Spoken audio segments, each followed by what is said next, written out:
తెలియజేసింది.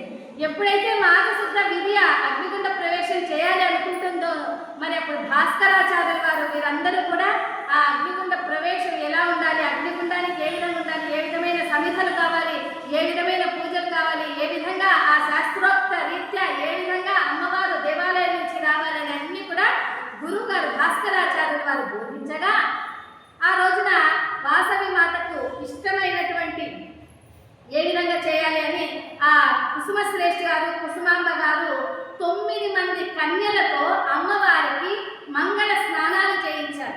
ఎంతమంది అమ్మా? 9 మంది. అందుకే ఈ రోజున కూడా ఈనాటికి కూడా మనము వాసవి జయంతి ఆత్మార్పణ రోజులలో అమ్మవారికి 9 మంది కన్యల చేత పసుపు నీళ్ళతోటి మనము ఈ రోజుకి మంగళ స్నానాలు చేయించడానికి కారణం.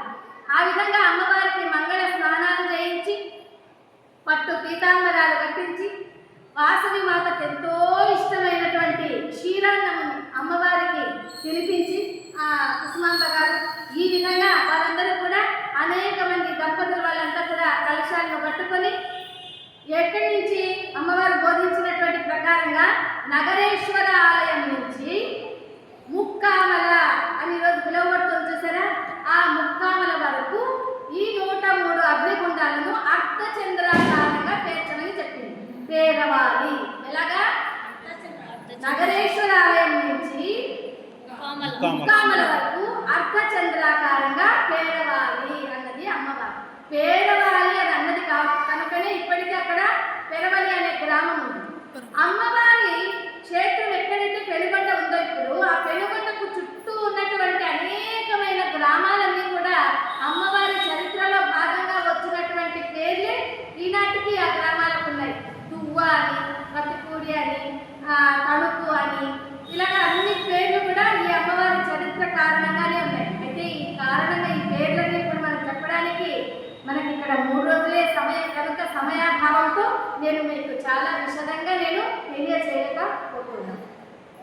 ఈ విధంగా ఆ అమ్మవారి పేరవల్ అన్నది కాబట్టి అర్ధచంద్రాకృతిలోనే అగ్నిగుండాల నిర్మాణం అంతా చేయించారు కుసుమశ్రేష్ఠ గారు. అక్కడికి అమ్మవారిని నగరేశ్వర ఆలయం నుంచి ప్రదక్షిణ మార్గంగా జనార్దన స్వామి దేవాలయం నుంచి అందరూ కూడా భక్తులు ఎలా వస్తున్నారమ్మా ఆ అగ్నిగుండ ప్రవేశం దగ్గరికి, ఆ అగ్నిగుండ నిర్మాణాల దగ్గరికి అంటే ముందుగా మేళ తాళాలతో బాజా భజంత్రీలతో ముందుగా వస్తున్నారు. ఆ తర్వాత గురువుగారైన భాస్కరాచార్యుల వారు వస్తున్నారు. వారి వెనుకనే వేదాలనంతా కూడా వల్లిస్తూ వేదాలనంతా కూడా పఠించుతూ వాళ్ళు వారి శిష్యులందరూ కూడా శిష్య గణముతో వారు వస్తున్నారు. ఆ తర్వాత మన వాసవి మాత నడుస్తోంది. ఆ తర్వాత వాసవి మాత వెనుకనే వారి యొక్క తల్లిదండ్రులు కుసుమశ్రేష్ఠ కుసుమాంబ గారు ఉన్నారు. వారి వెనుకనే అనేక మంది బంధుమిత్రులంతా కూడా ఉన్నారు. వారి వెనుకనే నగర ప్రాంతంలో ఉన్నటువంటి ఆదివేశులంతా ఉన్నారు. వారి వెనుకనే మిగతా కులాల వాళ్ళందరూ కూడా ఉన్నారు. ఈ విధంగా నభూతో నభవిష్యత్ అన్నట్టుగా వాళ్ళందరూ కూడా ఆ గోదావరి నదీ తీర ప్రాంతానికి అగ్నిగుండ ప్రవేశానికి ఆ నిర్మాణం దగ్గరికి వస్తూ ఉన్నారు.